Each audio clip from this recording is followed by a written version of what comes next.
মানে রহিম, আমি মোহাম্মদ আরফত আলী শিকদার, ইলেকট্রিশিয়ান। যারা হাউস ওয়ারিং করেন বা করিতেছেন, কিন্তু কি কি হ্যান্ড টুলস লাগে তা আমি পরিচয় করে দিছি। আপনারা মনোযোগ সহকারে নামগুলো শুনবেন এবং চিনবেন এবং মনে রাখবেন কি কি কোন কাজে লাগে।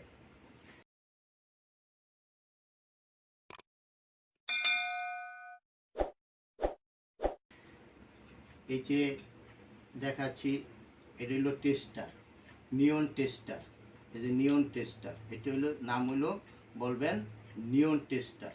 এই টেস্টারের সাইডে ছোট ছোট স্ক্রু খুলি এবং লাগাই, এবং আপনার লাইনে কারেন্ট আছে কিনা, বিদ্যুৎ আছে কিনা, আপনার এই নিয়ন টেস্টারের সাহায্যে আমরা চেক করি, এটার কাজ। আর এটা এই যে দেখছেন, এটা হলো কম্বিনেশন প্লাস। কম্বিনেশন প্লাস এটারে বলে। এই যে দেখেন কম্বিনেশন প্লাস, এই প্লাসের সাহায্যে আমরা তার কাঠি হাউস ওয়ারিং করতে। এই যে তার কম্বিনেশন প্লাস। আর এটা হলো কাটিন প্লাস। এই যে কাটিন, ছোট মুখ, এটা হলো কাটিন প্লাস। এই যে কাটিন প্লাস, এইটা দিয়ে আমরা কেবল কাটি, তার কাটি এই প্লাস দিয়ে। আর এটা হলো বলে নোস প্লাস। নোস হলো এই যে লম্বা সামনে থাকে, এটা হলো নোস প্লাস। নোস প্লাস, এই নোস প্লাসের সাথে আমরা ছোট ছোট স্ক্রুপ আছে, এই স্ক্রুপটা আপনার যদি পড়ে যায়, স্ক্রুপটা ধরে আপনার কাজে লাগাই, এবং এটাতে আমরা কেবল কাটি। আর এই দুইটা হইলো, এটা হইলো স্টার স্ক্রুপ। স্টার, এই যে চারটা দাগ কাটা আছে, এটারে বলে স্টার স্ক্রুপ। স্টার স্ক্রুপের সাহায্যে আমরা স্টার স্ক্রুপ, ফ্ল্যাট স্ক্রুপ আছে, এটার সাহায্যে আমরা টাইট করি এবং খুলি। এই যে ফ্ল্যাট, এটা এরকম ফ্ল্যাট স্ক্রুপ ডাইপার। এই যে চ্যাপটা আছে স্ক্রুপ, আমরা এটার সাহায্যে খুলি এবং লাগাই। আর এটা হইলো পাঞ্চ মেশিন। এই পাঞ্চ মেশিন দিয়ে আমরা কেবল লাক্স আছে, তারের মাথায় আমরা কেবল লাক্স লাগাই, কেবল লাক্স। এটার উপরে পাঞ্চ মেশিন। এই যে পাঞ্চ মেশিন, এটা হইলো পাঞ্চ মেশিন। আর এই যে এটা দেখতেছেন, এটা হইলো clip on meter. Clip on meter, clip on meter. এই মিটারের সাহায্যে আমরা এম্পিয়ার মাপি, এম্পিয়ার পরিমাপ করি এই মিটারের সাহায্যে। আর এটা হইলো এই কেবলের, এই অন মিটারের, ক্লিপ অন মিটারের কেবল তার। আর এটা হইলো অ্যাবোমিটার। এই যেটা অ্যাবোমিটার, অ্যানালগ অ্যাবোমিটার। এই অ্যাবোমিটারের সাহায্যে আমরা এসি ডিসি বিদ্যুৎ পরিমাপ করি, এবং ক্যাপাসিটার পরিমাপ করা যায় এই মিটারের সাহায্যে। আরও অনেক কিছু পরিমাপ করা যায়। আর এটা হইলো আমরা বলি ছুরি, গ্রামে বেশি ছুরি। এটাতে আমরা তার ছুলি, কেবল আছে কেবল ছুলি, এটা কাজে লাগে। আর এই হলো ছোট টুল বক্স, ছোট টুল বক্স। এটার মধ্যে স্টারও আছে, ফ্ল্যাটও আছে।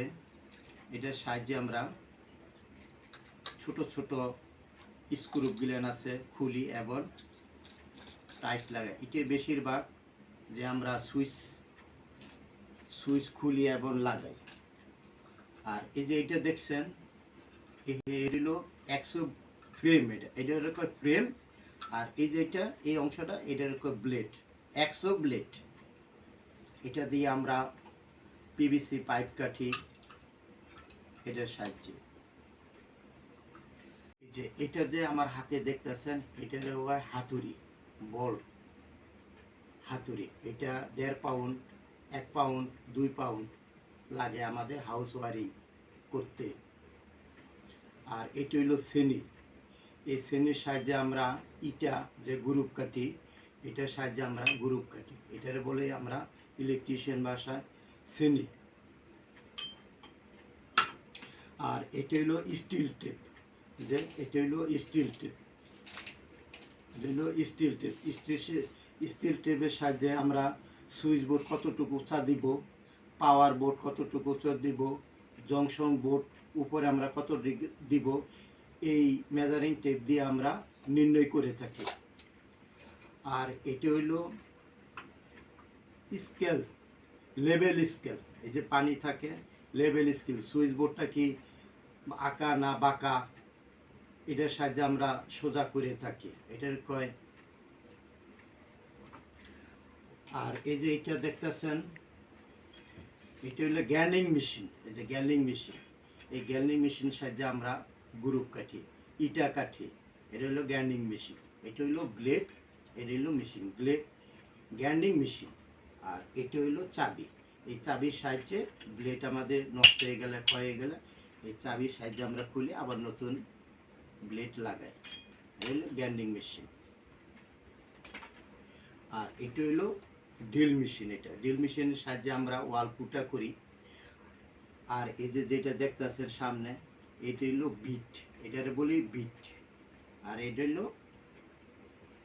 হ্যামার ড্রিল, ড্রিল মেশিন, যেটা আমরা বলি ড্রিল মেশিন।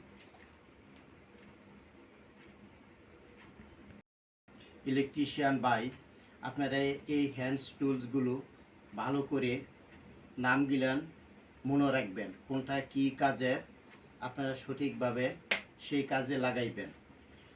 আর কথা হলো, আমার ভিডিওটা যদি ভালো লাগে তবে আস্তে আস্তে করে দেখবেন। যদি টেনে দেখেন তবে নাম গিলান আপনারা মুখস্থ করতে পারবেন না, এবং কোনটার কী নাম তার সাথে পরিচয় হতে পারবেন না। আর যদি আমার এই ভিডিওটা ভালো লাগে তবে সাবস্ক্রিপশন একটা করবেন এবং লাইক দিবেন, এবং আপনার আশেপাশে বন্ধু বান্ধব আছে তাদের সাথে শেয়ার করবেন এই ভিডিওটা দেখার জন্য। বন্ধুদের সাথে যখন শেয়ার করবেন তখন দেশে খুব করোনা বইছে, তাদের সাথে মিলামেশা করলে মাস্ক ব্যবহার করে যাবেন। আর হ্যান্ড ওয়াশ দিয়া বারবার হাত ধুবেন, হ্যান্ড ওয়াশ না থাকলে সাবান দিয়া হাত ধুবেন। এবং বাহিরে বেরোলে তবে এই মাস্কটা পরে বন্ধুদের সাথে যাবেন, কাছে যাবেন, 3 ফুট দূরত্ব বজায় রাখবেন এবং নিজেকে সুস্থ সবল রাখবেন।